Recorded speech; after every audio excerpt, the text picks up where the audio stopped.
A very warm good morning to all my dear dazzling students of Sri Gokulam Public School. This is Nida ma'am with you and I welcome you all to this online class.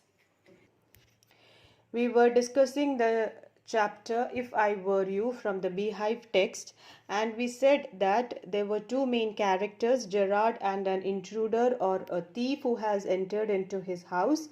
And Gerard was threatened by the intruder that he would kill him. Gerard was not at all afraid and he was remaining very calm and trying to talk to him as if he had met a very old friend of him, and he was trying to strike a conversation, trying to say jokes over there, and the intruder was getting a bit confused. He was unable to keep Gerard from stop talking, and in between the conversation we find that the intruder wants to kill Gerard and take his identity because he is chased by the police. We had stopped at this point. Let us continue the lesson and see what happens. The intruder continues by saying that he knows how to behave like Vincent Charles Gerard, and he also starts imitating Gerard in his voice, how his actions are. All those kinds of imitations are done by him to prove to Gerard that he can live in his identity in his house. Gerard tells that it was not very impressive or attractive. He tells that the intruder informs him that it is not attractive because Gerard himself is not a very attractive or an impressive kind of a person. And the intruder also tells that he has planned everything. He informs Gerard that he had killed a cop, and since then he had done nothing but run away. And finally, he had come to Aylesbury, where he met Gerard in a car. He saw Gerard speaking to two other people, and from an observation, the intruder found that Gerard was a kind of a mystery man. Okay, his mannerisms, his talking, and his behavior were all very strange and very queer like. Okay, so he felt that Gerard is a kind of a mysterious kind of a person.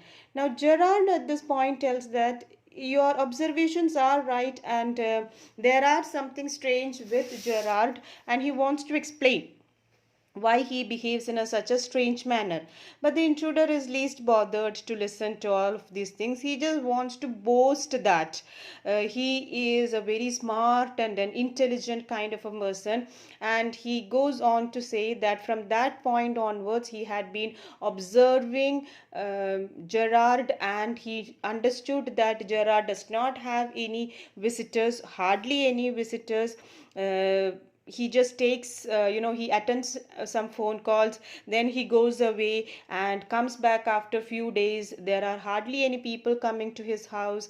He is most of the time out of the town, and people does not know him, they hardly notice him. So all these kinds of things are happening in Gerard's house. So the intruder is trying to say that he has been very smart enough to say all these things. And Gerard says that there is nothing to boast about what he came to know of Gerard, because he says that even if you kill me or don't kill me, if you are going to stay in this house, you are going to get hanged for sure. Now the intruder is in surprise and he shrieks out, "What is this? What are you trying to say? How is it that the police is going to catch me?"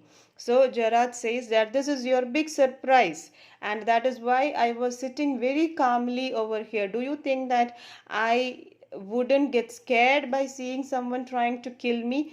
And he says that, see, now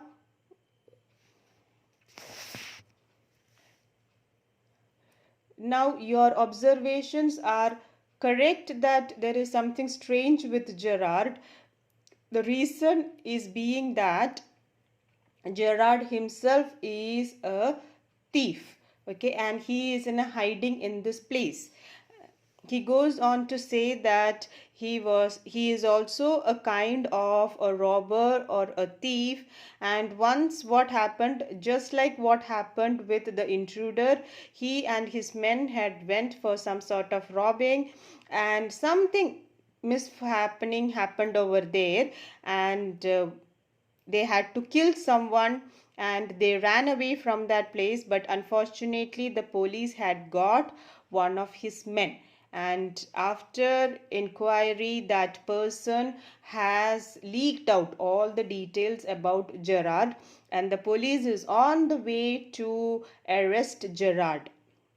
And he says that tonight I am expecting trouble, which means that just the police is on the way to arrest Gerard, and he has got his bag, packed. You might remember that in the beginning of the play, Gerard was packing his bag when the intruder had come and asked him to raise his hands. And the Gerard also opens up the bag and shows him, see, there is false mustaches, disguise outfit. So he's planning to disguise himself, change his looks and appearance, and escape from there. So that is what all these things have been done. Now the intruder is scared, he does not know what to do. So the Gerard says that you are a thief, I am a thief, there is nothing to think about over here, just escape from the place so that both of us are safe. And Gerard says that now, even if you don't trust me, we are going in the car, and you have got a gun, and your gun is pointed at me. Now in the car I cannot run away to anywhere, so that is a proper framed place that you have, a safe place you have. So just don't think too much, just trust Gerard and move away from that place. Then things change. Now the intruder starts calling him boss and all those kinds of things. Gerard also tells him that one of his men are waiting on the road. He has kept one of his men over there, and as soon as the police is nearing their place, this person will call him up and inform. And at that moment itself they have to escape from the house. So intruder again is little doubtful. He says that how do I know that you are telling me the truth? So Gerard says that, see, this is not a time for arguments or anything, just take care of yourself and don't be a fool. Now Gerard opens a door, and he steps away. He tells like, please come in, just escape from here. So Gerard now is trying to open the door, and just as the intruder tries to get into that door, Gerard pushes him inside. Now that actually happens to be a cupboard, and he pushes him inside and locks the intruder inside the cupboard. Now the intruder starts banging on the door and tells him to get him out of here.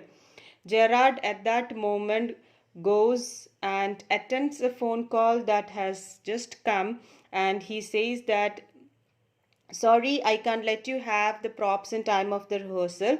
So it is somebody calling for the props. So what is Gerard's profession? Gerard is a person who is a dramatist, you can say, and he is also having all the items for props and things for the drama. So he provides such things also. He himself is a dramatist. So somebody was waiting for the props. All that mustache and outfit were the props for a rehearsal. He tells that, see, I'm in a difficult situation right now. Tells like, he has got a perfect plot for his next play. This incident that was there with him, it is a perfect plot for his next play. Also, he plans to call up the surgeon. Surgeon means the chief of the police, and he asks the person who is there at the other end of the phone to call up the surgeon. He might be probably there in the public bar, so he wants the person to call up the surgeon and inform him that to come to Gerard's house immediately. So that is how Gerard had very cleverly escaped from the death or the hands of the robber. Now, what do we understand from this lesson? We understand that presence of mind is very, very important. Like I said, theoretical knowledge and bookish knowledge is of no use if you are not able to put that into practice. Your presence of mind is very, very important.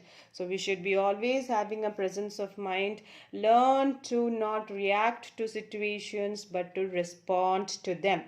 So with this, I'm concluding today's class. With this, I'm concluding today's class. Read your textbook thoroughly and study your notes properly. Write down the notes. It is very, very important. Till we meet again in our next class, this is farewell from Nida ma'am. Have a wonderful day. Thank you.